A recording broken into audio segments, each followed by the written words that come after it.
Does a monster roam the remote forest of North America? Some know it as Bigfoot. Others call it Sasquatch. Eyewitnesses describe a creature covered with hair, walking on two legs, towering over 8 feet tall, and sporting massive arms and shoulders. Join us as we examine the evidence, interview the eyewitnesses, and ponder the mystery on Sasquatch Watch Radio.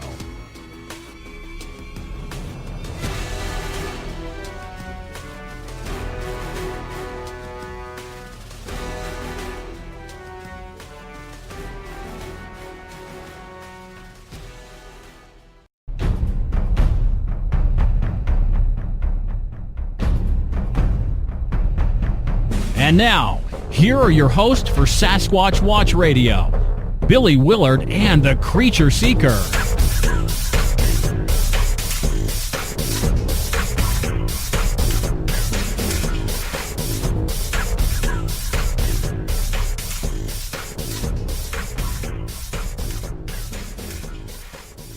All right, welcome everyone to another episode of Sasquatch Watch Radio. Today is July 28th. 2015. As always, we want to remind everyone about our sponsor of the show, that being Audible.com. What is Audible.com, you might ask? Well, it is a website where you can go and download your favorite audiobooks to listen to. They have over 180,000 different titles to choose from. And being a listener of this show, you have a nice opportunity to get a free audiobook. Yeah, that's right, I said it. A free audiobook, as well as a 30-day trial of the service. That way you can give it a test run and see how you like it. So don't forget to do that. The way you do it is you go to audibletrial.com/Sasquatch Watch Radio. Again, to get your free audiobook in your 30-day trial, go to audibletrial.com/Sasquatch Watch Radio. How are you doing tonight, Creature Seeker? Doing great, Billy. Can you hear me okay? Can you hear me okay? I can hear you. Okay. Yeah, it's jumpy on my side. That's the only reason I was a little concerned. So I just wanted to make sure you could hear me. But you always come through loud and clear. Okay. I almost have to turn down the volume a little bit. Okay. Well, I'm glad that's working. So how was your week? Good. Hey, did you see the video of that Russian fishing vessel? They're pulling in this fish, and a colossal squid tries to grab it. Did you see that video? No, I haven't seen that. Oh, you got to look that up. Yeah. So they're pulling in this fish, and this gigantic colossal squid comes up, and they're having like a tug of war with it, and finally, they're poking at it, and it lets go, and it kind of hangs out, and then it just jets away. But oh wow, this thing is massive, and it's rarely seen. Well, I'll have to check it out. What's the best thing to type into the search engine to find it? I would do Russian fishing trawler colossal squid. Okay. Those keywords. It's fairly recent. Okay. I'll have to check that out. That's weird that I didn't hear about that. Well, do you have any announcements for us tonight, Bruce, before we bring our guest on? No announcements, Billy. We just want to remind people that the Bigfoot Days over at Beaver Creek is coming up, and it's going to be August 16th. We're going to have a bunch of different Bigfoot speakers at that event. Rick Beluga speaking, Ryan Seach, we've got Mark Kudak, and I believe our guest, who is going to be on the show tonight, has a speaking engagement there. I think you're right. So I guess without further ado, we should just bring him on in here, right? Why not? How are you doing tonight, Jody? Hey, Billy, can you hear me? Oh, my gosh. Yeah, you're really loud. All right, let me turn my mic down a little bit. Yeah, I don't think it has anything to do with your mic, Jody. You guys are like really broken up and stuff. You guys are going, like when I hear you, you're going in and out, in and out. Kind of like, you know, when you're in a spacecraft coming into the atmosphere, it's distorting. Well, it could also be when we're going through like a wormhole going into a third dimension. There you go. Billy, Never thought about that. Billy, we already live in a reality that has at least 4 dimensions. So the third dimension is not really all that spectacular. It's the X, Y, and Z axis, and then some people theorize that the 4th dimension is time. So Do I need to get Fred Saluga in here to straighten you out? Oh yeah. That's all I need. We got enough comments from the last show, Billy. Well, Jody, are you able to hear us a little bit better now? No, you guys are really still broken up. You're going in and out, in and out. Do you Well, want to call back? Just hang up and call back in? Yeah, let me do that, okay? All right. okay. All right, bye. Good old blog talk, Billy. Never fails. Yeah, you know, it's always Alyssa's saying it sounds good on her end, so I don't know. Maybe it's just certain areas. Even Ramble says the guest was loud and clear, so. Yeah. He seemed fine to me, too. I mean, he didn't seem like he was breaking up to me. He seemed... Well, it sounded like he was, I guess we were breaking up on his end, I think is what he was trying to say, but I was able to hear him just fine. Yeah. Sorry, folks, for taking up so much of the show with these problems. Oh, I know what the problem is, Jody. I think you got to turn your computer down. I can hear us like a speaker. It sounds like your speakers are feeding back into the audio. All right, hold on a minute.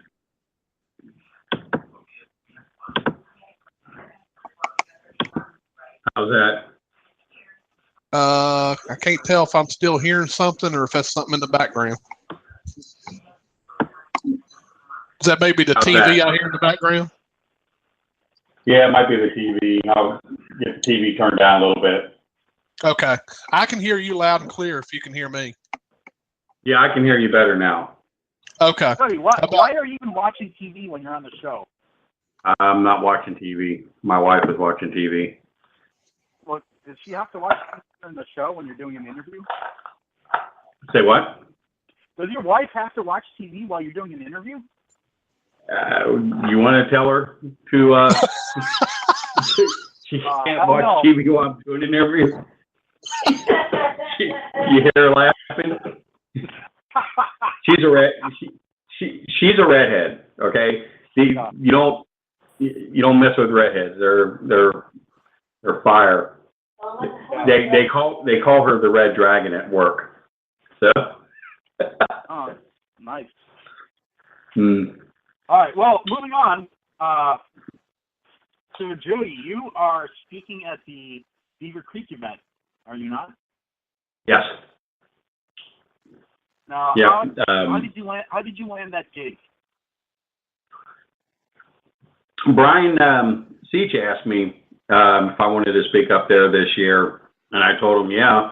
You know, I've never been up to Beaver Creek before. I've heard a lot about the area and stuff, so it seemed like it would be a pretty good event. So yeah, I told him I'd definitely like to be up there for it.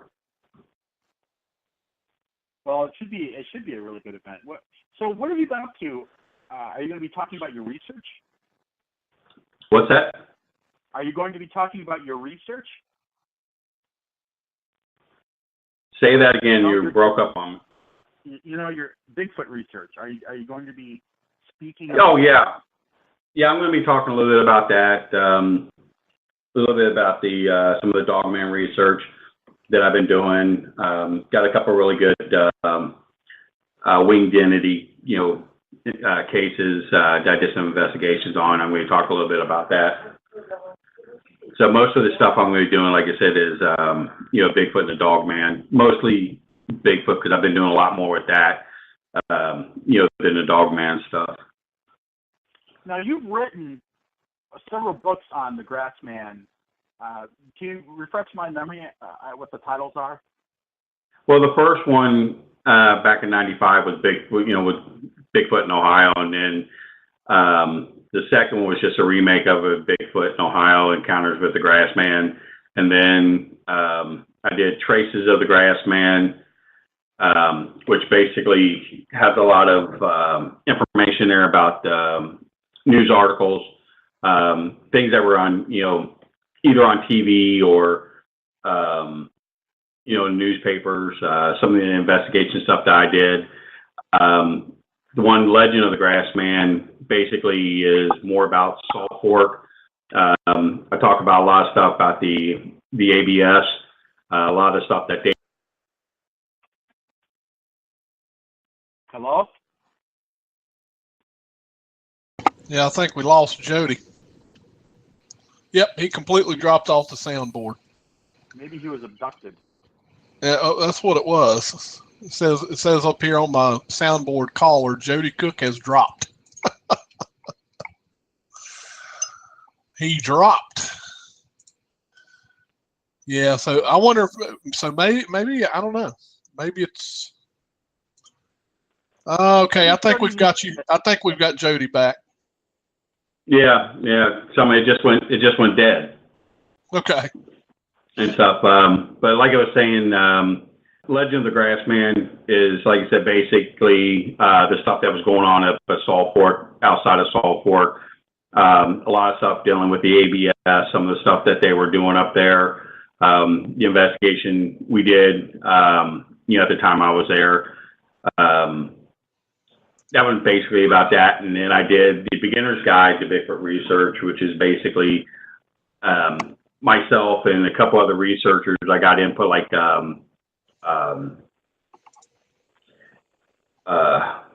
just lost her name there. Melissa Huffey wrote a really good piece on how to do casting, which was really fantastic. Article that she did in there. It's just basically talking about just, not to take my view on how to do, the research, how to talk to witnesses and so forth, but basically, you can listen to other researchers and do the things that they do. So you can do what I do, you can do what someone else does. Basically, like I said, it's just, do it the best way you feel, comfortable doing. And that's basically what that one was about. And those are the only Bigfoot ones that I did. Wow. So how did you get into Dogman sighting? So you've been working with Bigfoot, you have a long history of doing Bigfoot research. How did you stumble into these Dogman sighting accounts? I've been getting Dogman reports, all the way since, the 80s. And I always thought that the Dogman stuff was just misidentification, of a Bigfoot, going through like the 80s and 90s, and that's what I always believed. I never really thought about, the fact that there was a large canine running around, the country. But as I was doing more and more research, talking to a lot more people, I really believe that there's a separate entity, of this creature that is separate from Bigfoot. Not so much a werewolf, because a werewolf is something more that, is transformation, but a Dogman is basically, some type of just strictly canine creature, an entity of its own and things. So as I was getting on further, I just started to do a lot more of the stuff on there, looking at the different information, the different stories I was getting, things like that. So that's kind of like how I fell into it. You've been on the show before, and we've talked about some Dogman sightings and stuff like that. Do you believe that you have enough evidence to support your hypothesis that these Dogman creatures are separate from Bigfoot, or could it be just this identification? No, I I mean, just from my research, like Linda Godfrey's research, other researchers, we all came to the conclusion. Like I said, I talked to Linda a lot about this. The Dogman is definitely a separate entity of Bigfoot. Now, I do believe that there is misidentification on both of the sightings, by people. Dogman Encounters, Vic, who owns that site, did a really good, came up with a really good idea, basically, of, 3 different types of Dogman. Your type 1 is more like your Bigfoot, very husky, has a foot that's similar to a human's foot, has a smaller snout, ears aren't as big, and that's where you get the misidentification between the Dogman and the Bigfoot. Then you have your type 3, which is more like a canine. And your canine is basically like your canine. When I say that, I mean that the legs are more like a canine's leg instead of a straight leg like a human. So those are the 3 different types of Dogman type sightings that have been happening in the United States and in Europe by the different descriptions. So there's 3 different categories made for them, just like there are different categories, made for Bigfoot. Now, Bigfoot, different parts of the country, Bigfoot is seen different. The skunk ape is a little bit different. The eastern Bigfoot's a little bit different. The western Bigfoot, the Fouke monster, they're probably the same species, but how I look at it as it is, they're probably different breeds of the species. Like a dog, you have a canine species of the dog, but you have different breeds of it. Just like the human race, we don't call them breeds, we call them races. And they're finding out now, like in the Congo, they found over 2,000 gorillas in the Congo. That is a different breed of the typical gorilla, that's in Uganda. And the same thing with the chimpanzees that they're finding in the Congo is a different breed that they find in Central Africa. So why wouldn't Bigfoot be the same species, but be a different breed? Just like, the Amiska in Russia, the Yowie, the wild man, the North American Sasquatch, the Upingwe, in South America, they're all the same creature, same species, but they're probably a different breed, which makes sense if you sit there and think about it.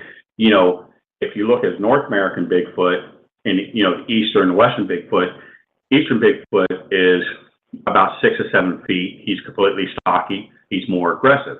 The Bigfoot in the Pacific Northwest is much larger. He's more docile. He doesn't want to make human contact unless it's necessary. The skunk ape is more of an ape looking of the species, and the Fouke monster is kind of like in between, your typical Bigfoot and, your skunk ape. And that's where you get into maybe your 3-toe and 4-toe. Maybe it's, birth genetics, or maybe it's because of the species or the breed of the species, like the Yeti, he's different from the North American Bigfoot, the Chinese wild man, the Yeren, yeah, thank you, is just the different, breeds of the species. Like I said, just like the human, we have black, white, Asian, Neapolitan, whatever. You know what I'm saying? I'm just being funny. I thought that was all the top stuff. It's an ice cream, but you understand what I'm saying? I'm just being funny there when the 3 flavors together, I know. all the same ice cream. But you understand what I'm saying is that, this is how I look at it. And the same thing with the Dogman. There's probably 3 different breeds of that species. And it's definitely a canine species. maybe it's a canine that's able to walk up on two legs and be able to move and run on two legs, compared to the wolf, but it's definitely different from a wolf, and your normal type of dog. So Jody, so you're not suggesting that the dog man is actually a different breed of Sasquatch, are you? That's not... No. I might have ran off there a little bit, and I might have confused you, but no, I'm not saying that the dog man has any connection whatsoever to a Bigfoot. I'm just saying that the type 1 of the dog man probably gets misidentification as a Bigfoot. That's the point I'm trying to say. No, Sasquatch Bigfoot is a primate. The dog man is a canine species, totally separate. Interesting. Well, here's the problem, and that is, aside from the sightings, and aside from maybe some lore that we can find in Native American traditions, there really isn't any fossil evidence to support, dogman evolution. So, for example, we know that when it comes to primates, we've uncovered fossils that seem to suggest that there was some sort of evolution, that primates in the past have existed that may have partly been human or may have been relatives of Homo sapiens. But I'm not aware of any fossil remains that suggest that there are any bipedal canines. Right, and there's no fossil remains proving Bigfoot exists either. It's the same thing. Yeah, we do know through history, through Native American culture, through just about every single culture on Earth, had some type of Bigfoot type creature, in their legends and their stories. But also, especially in Europe, they've had canine type creatures in their legends and stories. Native Americans also. I'm not talking about the Wendigo, and I'm not talking about the Skinwalker, because those are two separate entities. Those, are more, one's a demon and the other one's more of a human. A Skinwalker is basically a human, basically like a witch doctor. He'll put the skin of a bear or skin of a wolf, and he becomes that creature mentally, not physically. And things that are going like in Native American reservations, if someone has an issue with another person on the reservation, they'll hire a Skinwalker to come out there to put a mojo on them or something. It has happened. It's going on today. They have even proven fact that, if they want someone killed, they'll get a Skinwalker to come in and kill the person. I mean, it's been proven fact. But those are totally separate entities, from what the dog man is in Native American culture. But you have to understand something too in Native American culture. When they saw things different than what we did, what the white man seen. They were only familiar with things that were, the mountain, the water, the sun, things like that, things that they were able to identify. They were able to, match it up to what, to that, and that's why you have to really look in and read into Native American culture when they talk about things. Give an example, Bigfoot, they never looked at Bigfoot as a giant creature. They look at him as a Native American, as an Indian tribe, as a human Indian. They looked at him as. They didn't mess with him. They didn't mess with us. It's all in interpretation. That's all what it comes down to. You're kind of breaking up, Jody. Are you on a cell phone? No, I'm on a mic. Can you hear me now? The mic, it's just when I move, the cord kind of goes in and out a little bit. Better? Don't move the cord, Jody. I'm not. I'm just saying when I move, I talk with my hands. Okay, but go ahead. So, Joey, so besides the werewolf traditions in Europe, can you share with us any stories or any traditions of canine-like creatures in Europe? There is. You know, I did a book called The History of the Dog Man, and it talks a lot about, you know, the stuff in the 15th, 16th century in France and England, Germany. You know, what's kind of interesting, you know, a lot of this stuff, they really, let me rephrase this. Like in Greek mythology, King Lycan was a human body with a wolf's head, you know, but there again, you're looking at a culture that you have to basically interpret what they're saying. Was it a human with a dog's head? Probably not, but that's the way he was interpreted to be. You know, but you understand they looked at, you know, gods as, you know, Zeus and things like that, you know, Apollo, you know, as, you know, flesh and blood, you know, entities. You know, France, you know, the stuff that was going on in France, you know, those were basically wolves, you know, that was doing the killing. There was actually, you know, humans that were doing it that believed that they were wolves. But as a actual entity of a, you know, a canine walking on two legs, there have been very few sightings actually like that. Most of them took place either in Germany or Eastern Europe is where that type of werewolf type creature comes in.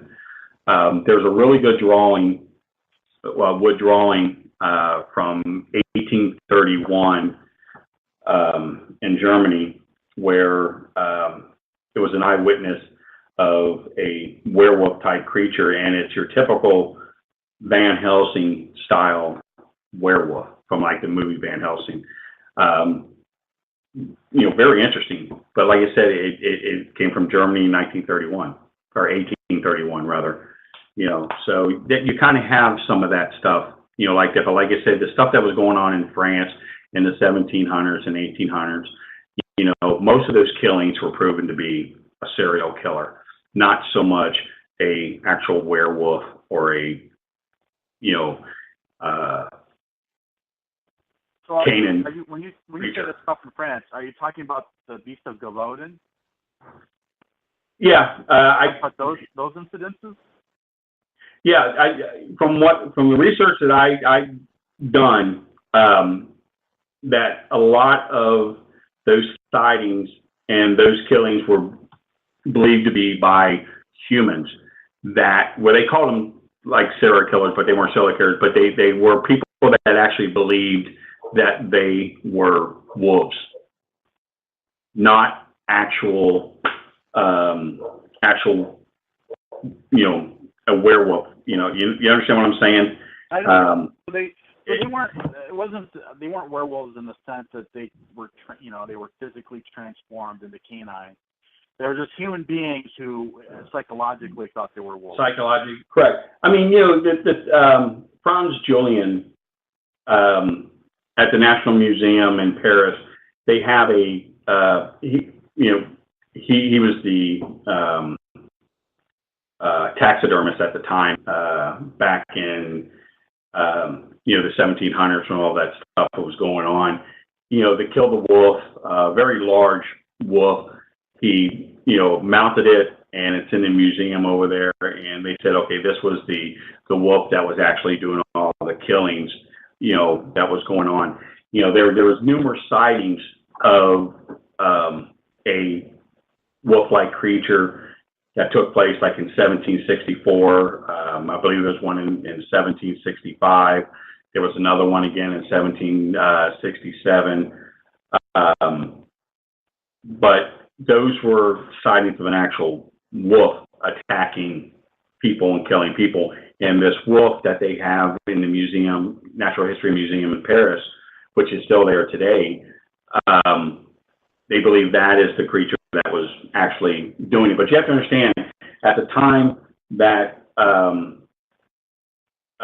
beast of Jimmy-Dunn, however it's pronounced. French have different words for everything. Being funny there. Those were those were different. Those incidents took place at different times. Different years, and they still called it the same thing each time it was happening. Because like I said, you had different parts of the year. Like in 1764, that was like in May or June is when that took place. 1765 or 64.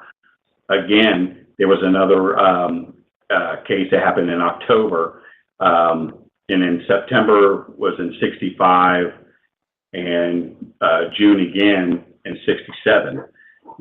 So they were still considered the same creature, even though it wasn't taking place in one particular town or one particular province. It was happening all over the country.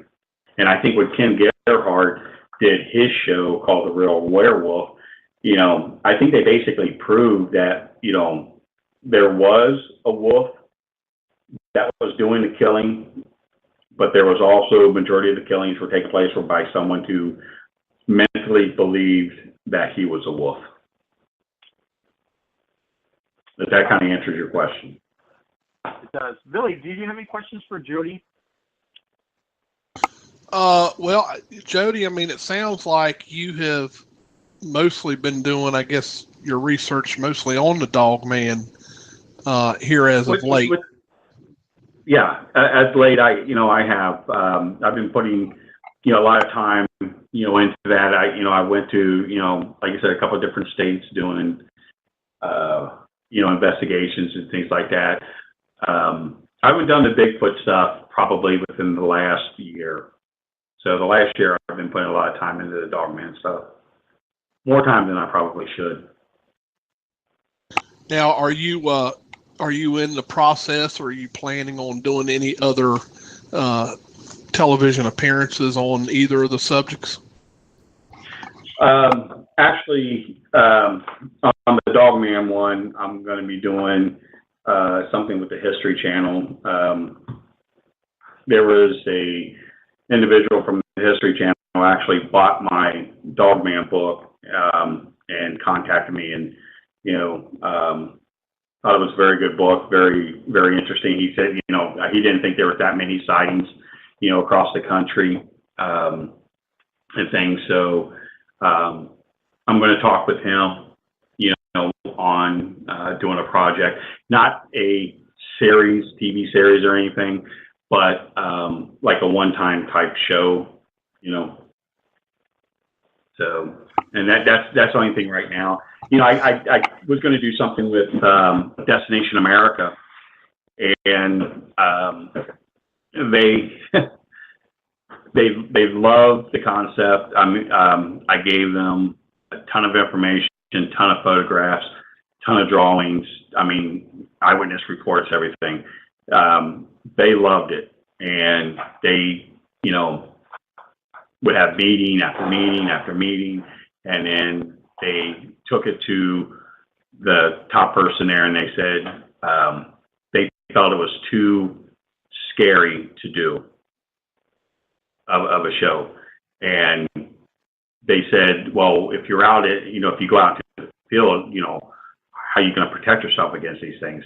And, I said, the whole thing of it is, if we do the show, we need to, spend time on the sighting itself, spend time talking to the witnesses, the area. I said, going out to the woods at night, doing the stuff like What's on Finding Bigfoot, Mountain Monsters, shows like that. I said, that's so, that's been done so much, and you're not getting anything. Most of the time when you go out to the field, they know you're there ahead of time, and, they're already gone, because you're making too much noise when you go out there. And I said, it's not like they're going to go out there and find something. People who have sightings because it was something that happened by accident.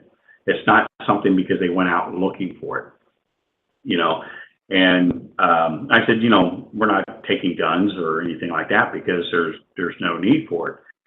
you know, and then they said, well, okay, we'll get back with you.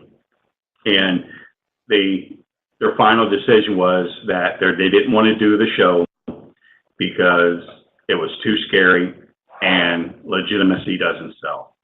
And that was her exact words. And then when I said, what do you mean by legitimacy doesn't sell? They sat there and said, true stuff doesn't sell. You know, if we do something that's true, people are going to sit there and believe it's fake anyhow, which probably, some people probably would. So they said, we don't want to do it. We don't want to do it because, it's too scary of a show. The sizzle reel was very, very tense, very quick going. And that's what basically caught their eyes, but they just thought, it's scary. And I said, that's the whole point of it. You want some guy, some big macho guy, when his wife tells him to take out the trash after he gets done watching this show, you want him to stop on the porch to look around, and run to the trash and then run back in. That's the whole point of the show. That's what people want. They don't want something that, that's not going to be scary. They want something that's going to terrify them. They want something where, they're going to, every time they hear something outside, they're going to look and see what it is. That's the whole point of these, these shows. This is what people want. People don't want, things that are made up and, things that are not true and someone else making the boo sounds. You want something to scare the pants off the people. That's the whole purpose, because I said, people, they crave this stuff. That's why shows like Mountain Monsters and Finding Bigfoot, Alaska Monsters, were so popular. It's not because people were watching the shows because they found it interesting or they found it true or they found it, informative. They watch the show because they're interested in the subject matter, regardless if it's Bigfoot, the Mothman, the Loveland Frogman, whatever. You know what I'm saying? They watch it because they're interested in the concept, not what's going on, because it's a subject matter is what they want, and that's why it's popular. And, Finding Bigfoot was a really good show, but it, just dragged on to the same stuff, show after show after show. They had no basis behind half the stuff that they found, and they basically just dragged the show on to keep it on. They never found anything. They always make sure that they let you know that they were an expert in what they're doing, and they came up with stuff saying, we're doing this that other researchers have been doing for years, and it just got to the point it just got overburnt. But people watched it because they love Bigfoot. Sorry, I didn't mean to rattle on there. That's okay, Jody. We're used to it. Hey, question for you regarding sort of the future of Dogman research. Where do you think this is going? Do you think this is something that's just going to, be a fad and then it's going to go away? Or do you think that this is going to be a new field that's opening up for people, or a new part of cryptozoology that people will have an interest in? Yeah, I think the Dogman's going to be the next big cryptid. There's a lot of stuff happening, a lot of sightings. And the thing of it is, there's probably less than 10 people in the United States that actually does research on Dogman. Honestly. I'm talking about not just, cryptids in the general, but just actually Dogman related. Probably 10. And I know all of them, All right, name them. But no, I'm not going to name them because that's not important. But what's important is that, that it's getting bigger, and it's expanding. You know, more and more people that are getting into it. You know, some of these guys, you know, like Johnny Hauser, okay, I can't pronounce his name. Comedy, I guess I can't pronounce it right. Excuse me. But Dogman Encounters Radio, him, you know, Brian Seach, Fred Soga, you know, those guys, they do this stuff. You know, Bart Nutley, you know, these guys are the guys, you know, that everybody basically in the community knows, but there's other guys that do this that no one knows because they don't post their stuff on Facebook. They don't post their stuff on websites, things like that. There's another Scott, I can't think of his last name, guy from Michigan, Scott, I can't think of his last name for the life of me now. He's going to be speaking at Burl Oaks in September at the event there. And he's a Dogman researcher. He strictly does Dogman stuff, you know. But like I said, that's just, it's getting bigger and bigger. A lot more. Well, Linda Godfrey, you know, she's probably the top researcher in the field, you know. But it's getting big. You know, a lot more people are interested, you know, on talking about it. I did a conference for Mid-South, or Mid-Ohio rather, and I mean, when I gave the talk on Dogman stuff, I mean, the place was packed. You know, people actually came, and I'm not trying to toot my horn or anything because I'm not, but people actually came to hear me talk about it and left. You know, I mean, people want to hear about things, love the subject. You know, my book on Amazon, you know, it's been out 2 weeks, and you know, I probably sold 60 copies of the book already. You know, a lot of people are very, very interested in the subject because there's not a whole lot of stuff out there. You know, when people talk about I'm sorry, go ahead. That's incredible. I have a question from the chat room here. One of the chat room guests is asking, do you feel that there are more sightings now than there were before? Or oh yes, I mean, sightings, I presume. On the Dogman stuff, there's a lot more stuff. You know, I mean, just in Ohio, within the last 5 years, sightings have gone up about 55%. I mean, that's a lot. You know, I mean, like the Silver Creek Park, give you an example.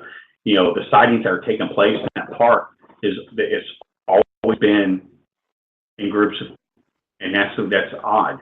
You know, because most of the sightings is always one, but a lot of people are seeing two of them together at that park. Akron, Ohio, I'll give you an example there. Within the last 4 years, you know, I've had 7 sightings in 4 years just in the Akron metro area. And one of them actually had, you know, 5 of them, you know, in this particular sighting. There was an individual that was out hunting, an older gentleman, 68 years old, was turkey hunting, heard the turkeys, and they all of a sudden they stopped. He thought, you know, they heard him, so he started to go out there was a small opening in the wood line, and he said 5 of them came out on him in a circle around him, and not at one time when I talked to him that he ever called them werewolves or dogmen. He always called them dogs. And he kept saying, I don't understand how these dogs were able to run on 2 legs. And he described them to the T. And he said the only odd thing about the dogs is that their front paws, their fingers were much larger and longer, more like a human hand than they were like a dog paw. but he said the legs were very canine. They had tails. He described them as like a German Shepherd, wolf type looking thing. He said only one showed any aggression to him whatsoever. He said he had a gun. He pointed the gun at the one showing aggression. It would back down. But he knew if he was to shoot one of them, the others would have been on him, and they basically kind of let him leave, so he thought maybe that they came across the turkeys, and seen him, and they stopped him from going in there because that was their food source. He said he never called them werewolves or dogmen or anything like that. Just called them dogs that were able to run and walk on two legs. How long ago did that sighting happen, Jody? Huh? How long ago did that sighting happen? How old was that? That one, that was in 2012.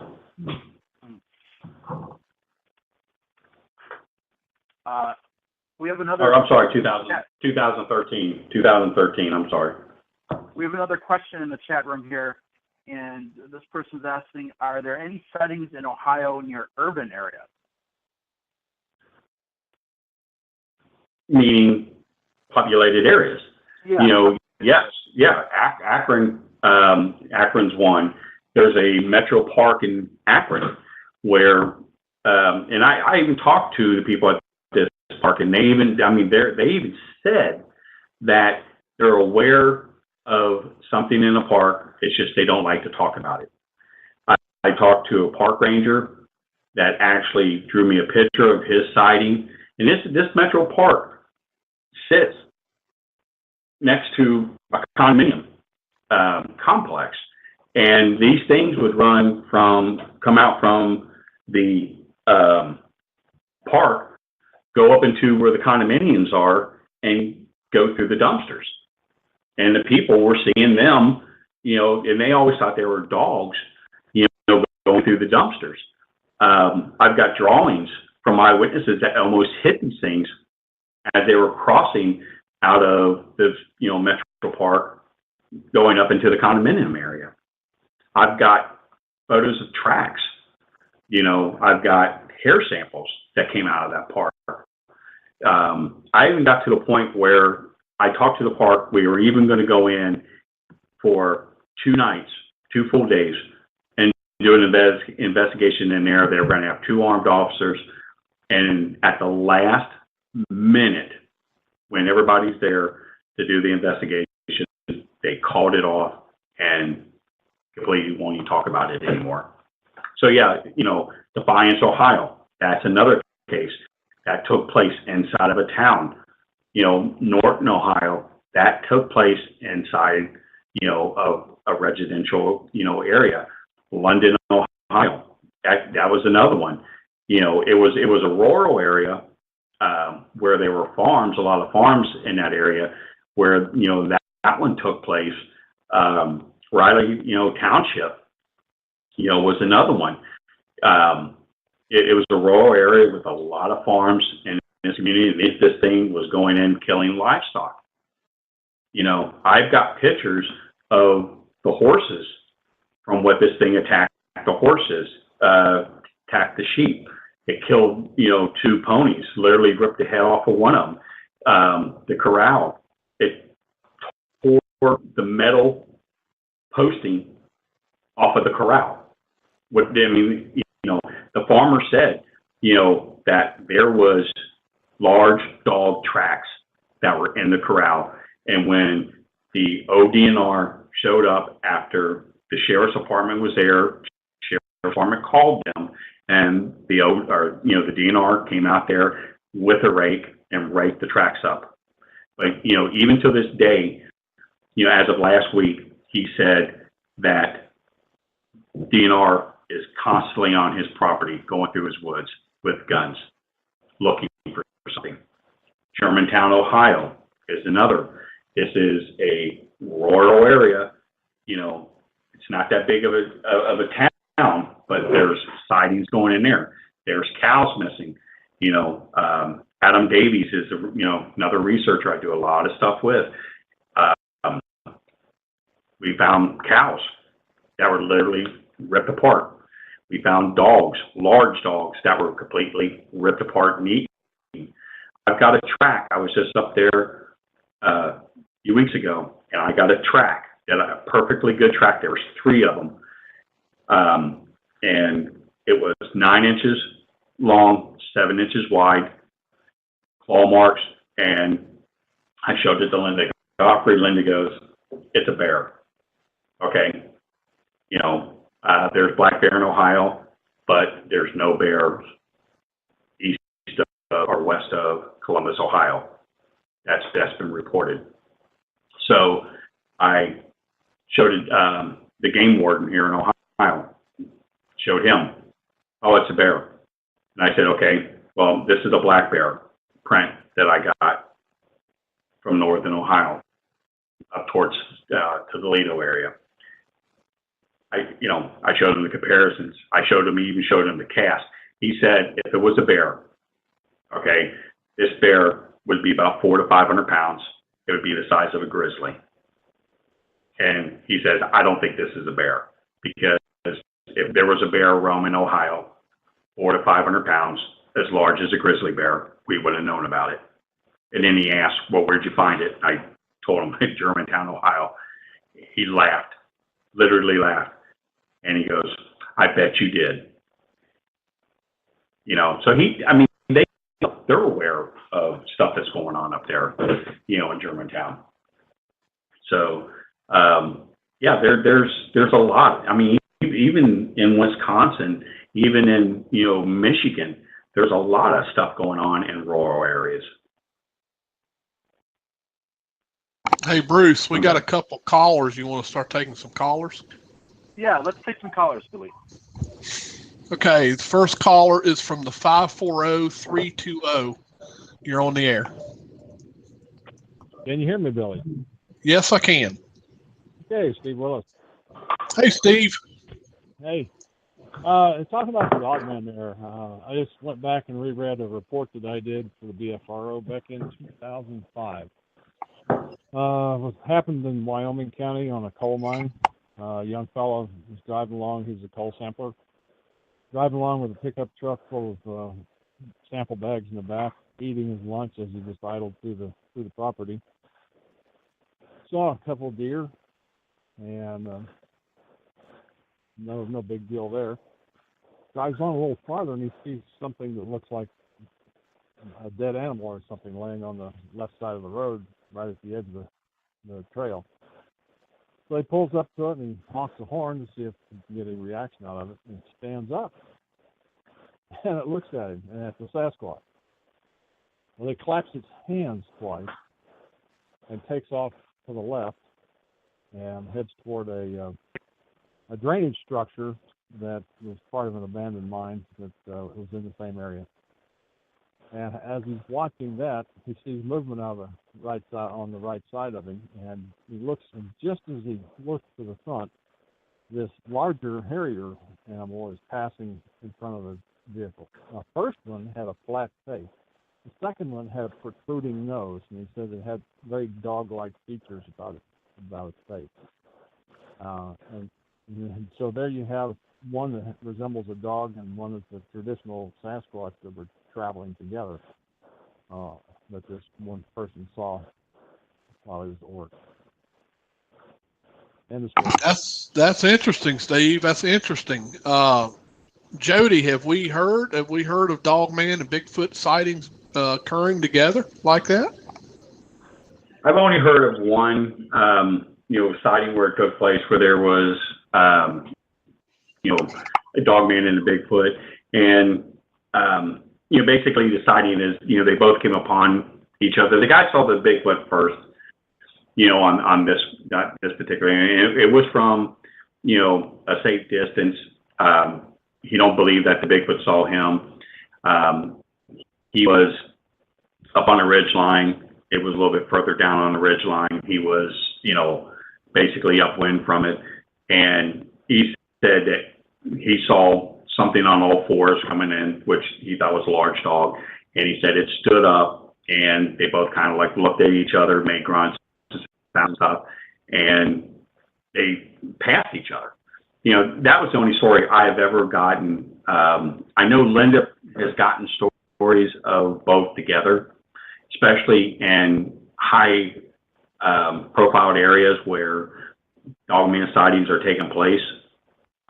You know, there was, I know there was an incident where there's an individual that, well, in my book, you know, the guy was out in an area, he helps homeless people, and that particular area where the homeless people there have seen both, and in the area, both Dogman and Bigfoot, but never have I ever heard of it where they both came face to face and fought. And I think the Bigfoot would probably win. You know. Well, hey, Steve, what year was that? 2005. 2005. Okay, that's interesting. Thanks for sharing that. That's Yeah, I think the BFRO has got about 3 or 4 Dogman sightings in their archives. yeah. Well, Steve, Steve, are you still a curator for like the West Virginia area for BFROs? No, I never was anything but an investigator. Oh, okay. I don't know what the curator does anyhow. I mean, no clue. Yeah. Yeah. All right, y'all have a good evening. All right. Thanks, Steve. Thanks, Steve. You too.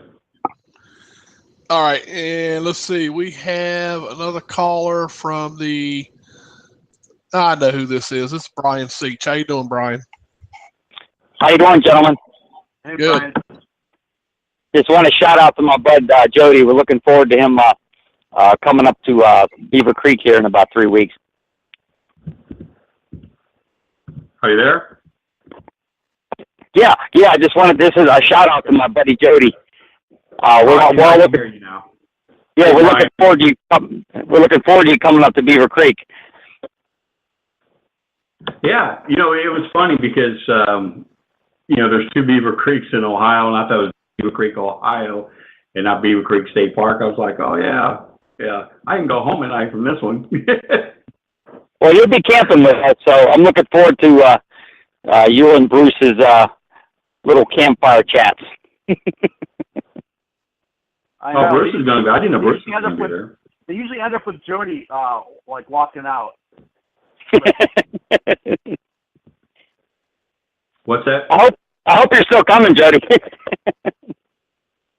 Yeah. I know Yeah. Jody came to, what was it? Remember what year was it? It was 2 years ago. He came to It was last year. the camp out. Yeah, I knew you. Well, I found out you had another one about a week after it happened. Yeah, Jody, what do you mean Yeah. you found out? We like to hide that information in these things called websites. Yeah. I guess that's why I didn't find it. Yeah. Yeah, we were looking forward to or having you come out. I would have went if step I out. known about it. I would have been there. Yeah, And so we had fun last year. we did. That was a lot of fun.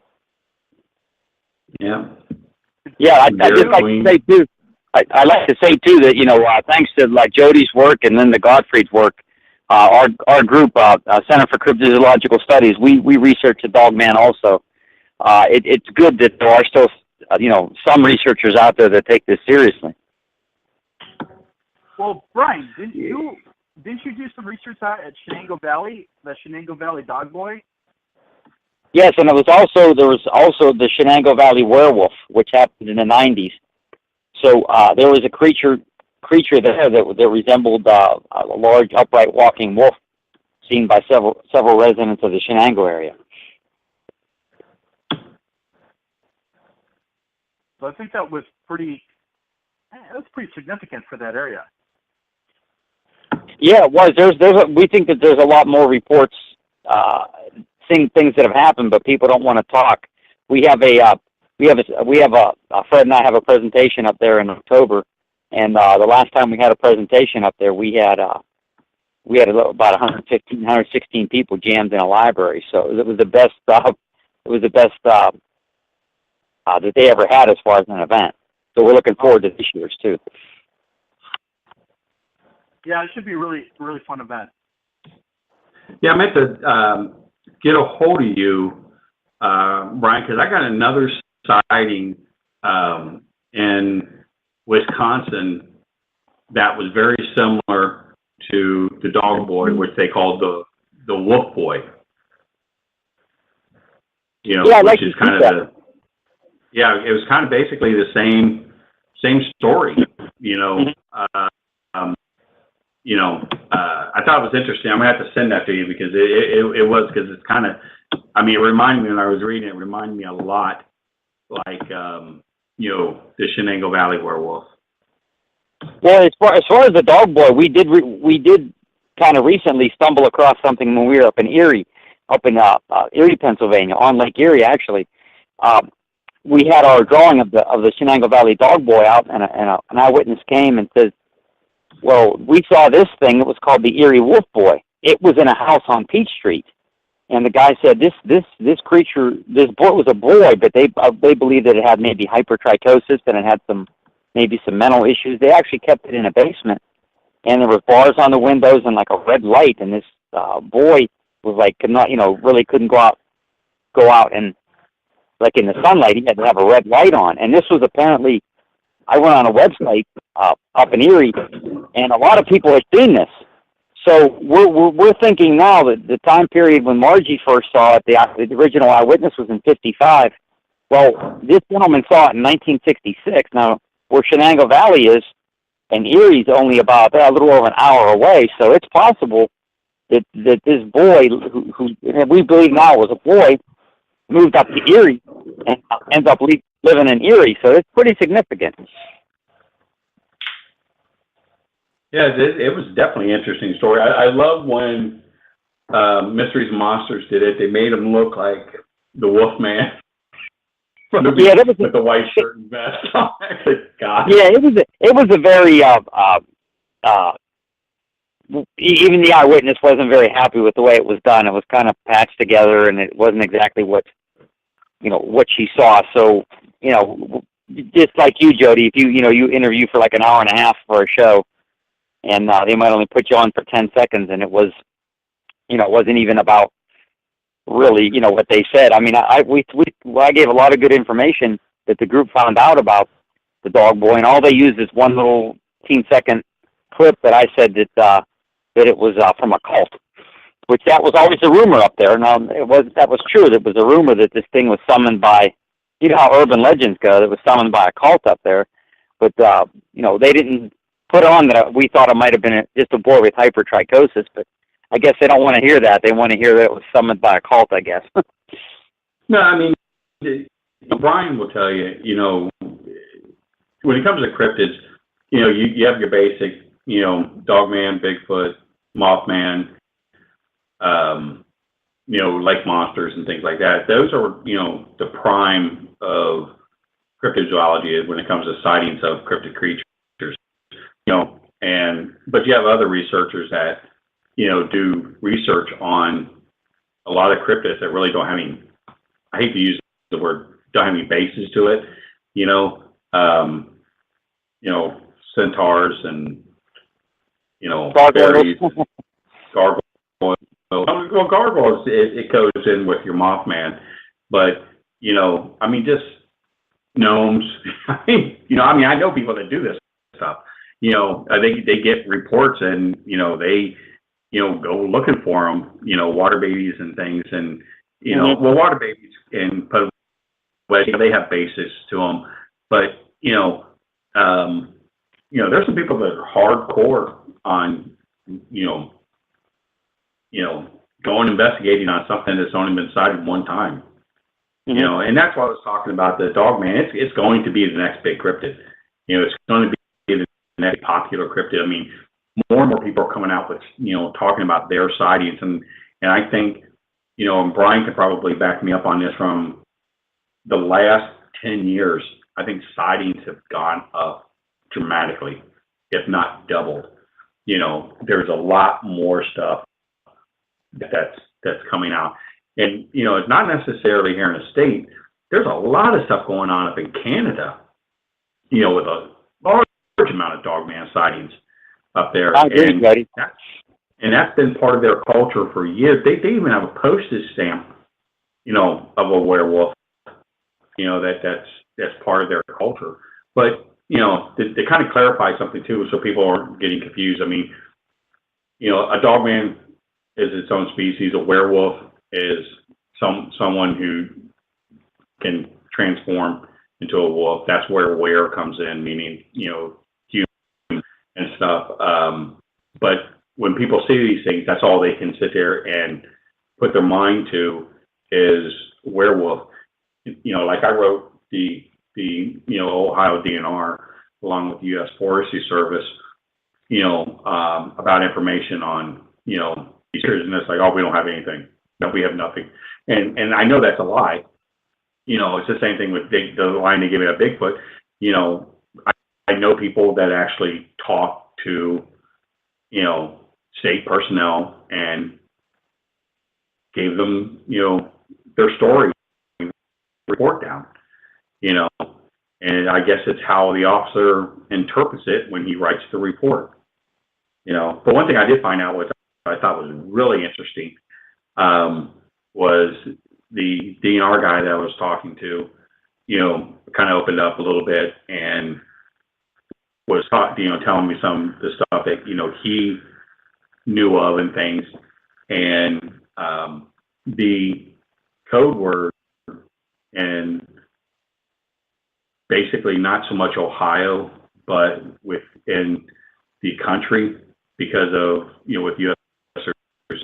Service, but the DNR guys in Ohio were the ones that came opening first. Is the code name is Black Dog. So when they would get a report of a black dog report, that is what they're talking about, the dog man. Same thing with Bigfoot. The code word for that is black cow. And you know, that's, like I said, that's just not Ohio. That's, you know, across the country. And Glenn Atkins, his wife, you know, Glenn Atkins is a researcher here in Ohio. Him and his wife put a really good book out called Black Cow. And it talks about interviews with law enforcement from across the country, confirming that that is the code word that they use for Bigfoot, for a Bigfoot sighting. So if you sit there and say, oh, we got a Bigfoot sighting, they'll say, we got a black cow sighting, or we have a black dog sighting, you know.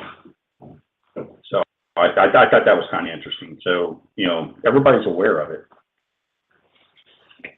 You know, Jody, it just seems to me that you could have picked some better code words, because what is the code? What if they actually had a black dog sighting? What would be the code word for that? Black werewolf? What's that? Oh, Bruce. No, I don't. I think they would probably call it, you know, dog, or they probably would call it in. I understand what you're saying, and I know you're not trying to be funny, but I don't know if they, you know, maybe they use coyote or rabbit dog or something like that, you know, but you know, that's all I like, you know. I know the guy. I dealt with him on different occasions and things like that. You know, my whole thing is, you know, I don't care if they're your friends, you know, they're just like a regular witness. You just have to take what they say for a grain of salt. You know, I don't care how sincere someone is, they could still be pulling something on you. You know, give you an example. There's and I think I showed Brian this picture. There's a picture from my book that I had done by a professional artist of Beasts of Land Between the Lakes. And there was a really big incident that happened out west. Really beautiful sight. And the guy drew the picture, and they've been posting the picture around on Facebook, and I got a hold of the investigator, and I said, you know, dude, you know, your witness, that picture is identical to mine. I mean, there's an artist told me if you could pick out 5 points in a picture, you can tell it's a copy. And even this artist even said that this individual copied it from that picture. Okay. And now, was the witness telling the truth? I believe he was. The story was very, very good. The individual was in a very high-profile job. He couldn't be identified. I believe he saw something. I believe he was unable to cope. I can't really say the word cope, but, deal with what he saw. He was about it.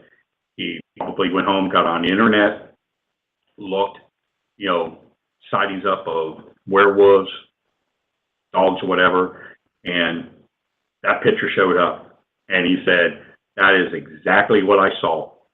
And he just basically did the drawing from the picture. I mean, there's so many different details in this picture that was done to make it offset from your basic, Dogman picture. And every one of these details is in this picture. Brian saw it. He will back me up. It's the same picture, isn't it, Brian? Yeah, I saw it, Jody. Jody sent it to me. He sent me both of them. And it pretty much looks almost exactly, except for a few little minor details. Yeah. Yeah, but it's the same thing. But that's what you deal with. But like I said, I honestly believe that the sighting is 100% legitimate. But like I said, but that's where I go back to saying, I don't care how sincere a witness is. If this witness is telling you, oh, I drew this out from my head. No, you didn't. Tell the truth. You got on the internet, you were looking at pictures of trying to figure out what it is that you saw. You saw a picture, and this is what it looked like, and that's what you did. Fine. Nothing's wrong with that. But tell the truth, and that's what I'm saying. You got to, take for, grain of salt that, people can bull crap you. There's an old saying, don't bull crap a bull crap artist, I don't know if that's the exact saying, Jody. What's that? I don't know if that's the exact saying. Yeah, it is. I think there's another word used. Yeah, there's another word. Yeah, well, okay. All right. I understand. Well, but you got the point. So. Well, that's pretty interesting. So we're going to hear a little bit more about this at the Beaver Creek presentation. Am I right about that? Who are you talking to me or Brian? Either of you. All right. So is that what your presentation is going to be about, or?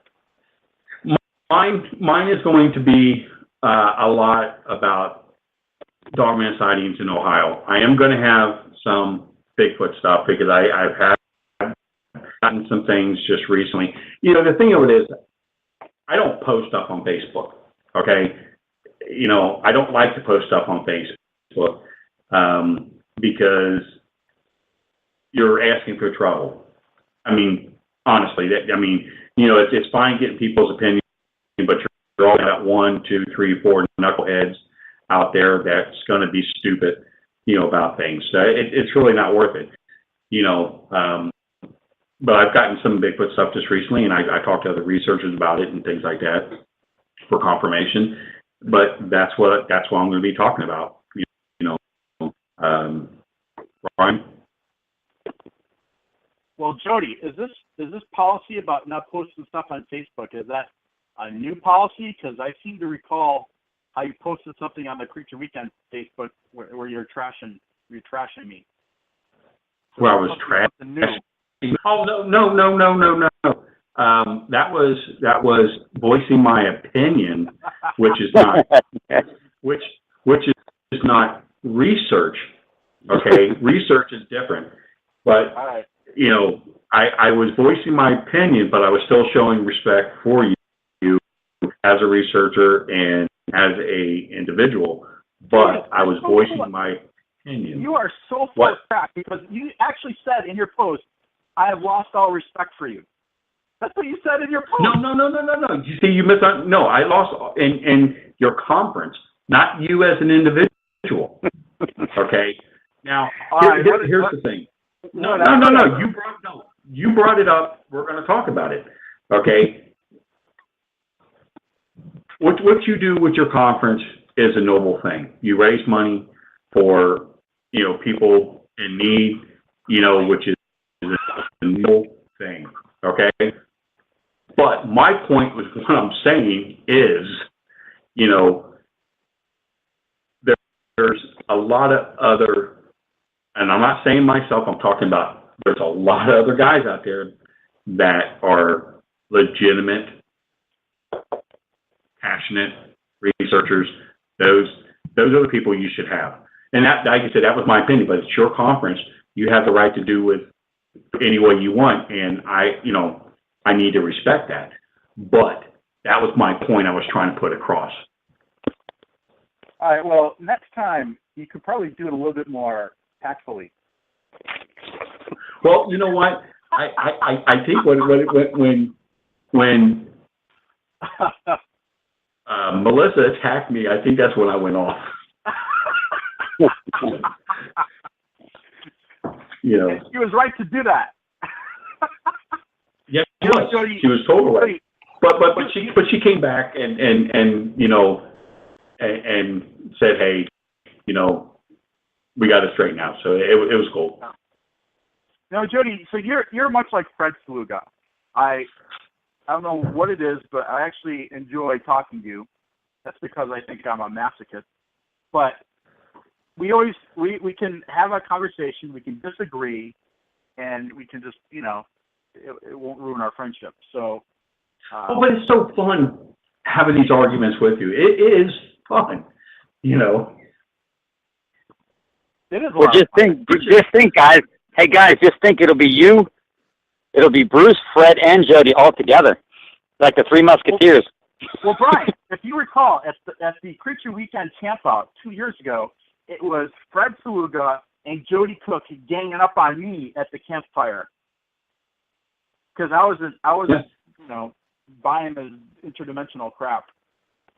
No, it wasn't so much the interdimensional stuff. I just, every researcher has his opinion, and I think that, it was just a very hot weekend, and we'll leave, it was just humid out, and it was a hot topic, and damn it, we got mad, But everybody was just defending their own opinion. There's nothing wrong with that. I mean, like you said, hey, we all disagree. You can disagree and be friends 2 seconds after that. That's the way this field should be. and then we went to Dairy Queen and we had ice cream and we were all happy. Thanks for bringing that up, Jody. I get enough flack about the Dairy Queen thing. That was the highlight. That was like when you're out in the field and you have to go out, leave the field, to actually go back into Potomac and have a hot meal. That's what it was like. So it was cool, I agree. That Dairy Queen was awesome. Well, it was fun. We're running way over our time here, and I would like to thank the both of you for coming on the show. Again, Brian, you want to remind us of the date of this event and where it's being held? Yes, Sunday, August 16th, Beaver Creek State Park in Columbiana County, Ohio. All right. And, you're going to have, for you believers out there, there's going to be plenty of Fred Sluga and Jody Cook to go around. So come on out and have a blast. It's a free event. I hope to see everybody there. You guys have a great night. All right. Thanks Brian. Thanks, Brian. Be good. Hey, see you Jody. guys. Bye. Jody, I got Billy, you still there? Yeah, I got a couple quick things before we end. We had one listener that wants to know if you have a database to send Dogman reports to. Do I have one? Yes. I'm actually building a new site right now called the North American Dog Media, and I'm putting everything together, and it's not up yet. But If he's interested in a lot of good data, Vic Condic, can't pronounce the last name, apologize, dogmanencounters.com. He has a very large database of sightings from across the country. Very interesting. That's where I would send people to. Dogmanencounters.com. Okay, perfect. And one other quick thing, one of our listeners wants to know, am I safe in Ontario from Dogman? Ontario, Canada? Yeah. No, actually, I got a couple of good reports of Ontario, Canada, with sightings taking place there. 7 shoots, is one, it's in more in Quebec, but there's Manitoba. Is that close to? I think that's close to it. There's some sightings taking part there in Manitoba and Ontario, not inside the actual city itself, but north of Ontario. I've had two sightings up there. All right, so sorry, but I guess they're lurking around up there. Yep, they're there. They're there. All right. Well, Jody, we appreciate you taking some time out of your night and coming on and being on the show with us. We really do appreciate it. Good talking to you guys. I haven't talked to you in a while. Yeah, it's been a while, so we'll have to catch up. Yeah, definitely. Are you guys doing Cabela's this year, or Cabela's? I guess next year or something whenever. I have not yet gotten any. I haven't gotten any kind of response about that yet. So I'm not. I got an email. Well, the reason why I'm asking, I got an email from, I guess, the guy that runs it. I can't think of his name because it was a couple months ago. I got an email from a guy that runs the Cabela's and wanted some a bio and things like that about possibly speaking. So I don't know. I think sometime next year, I imagine. Yeah, he usually does it. I think February or March. It's typically when he does it. Yeah. So I think it was something else. I'm going to be having. We're going to be having the first annual Virginia Bigfoot Conference coming up next year in the state of Virginia. So Jody, might send you an invitation for that if you're interested. What is it? Yeah, that's if we don't lose all respect for you before then, Jody. Oh yeah. God forbid. I'm gonna put on a first annual Virginia Bigfoot Conference. Yeah, you should. You really should. They need a lot more conferences. Bigfoot stuff going around, because a lot of the stuff's taking place out in the Pacific Northwest. Right. Yeah. And things. We need a lot more stuff close to. But there again, next year, we all might be in Phoenix. So that's true. Yeah. So we'll have to wait and see what happens on that. We may have a king instead of a president. So that's for a whole nother show, Jody. To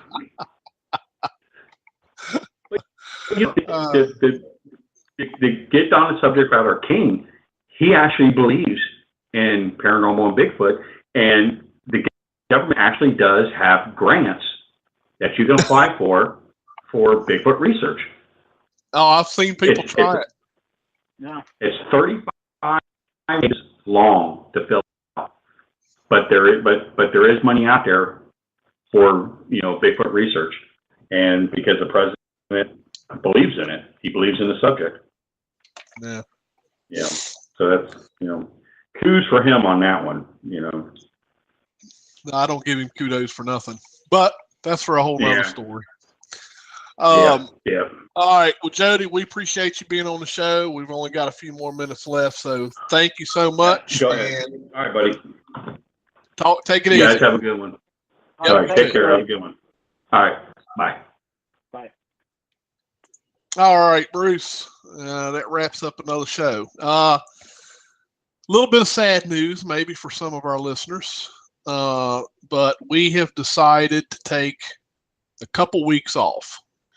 So, just want to kind of give everyone a heads up that there will be no Sasquatch Watch. God, I can't even say it. There will be no Sasquatch Watch Radio for the next couple of weeks.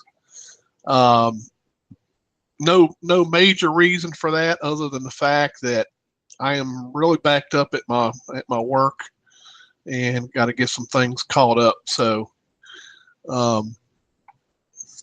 every hour counts for me here lately. So we apologize, but for the next couple weeks we are going to take a break, and then we'll come back at it and go for it again. So, Bruce, do you have anything before we end tonight? No, Billy. I just wanted to tell our listeners to enjoy their summer, and we're heading down into the last leg of it. I think we're only a couple of days away from August, and then we're into September. And It goes quickly. Trust me on this. Oh, I know. All right. Well, folks, until next time, keep your eyes open on the Sasquatch Watch Radio Facebook page, website. When we have the next show scheduled, we'll have an update on there. And until then, we hope you guys have a great summer. And thanks as always, and we'll see you next time. Good night, everybody. Good night, everyone.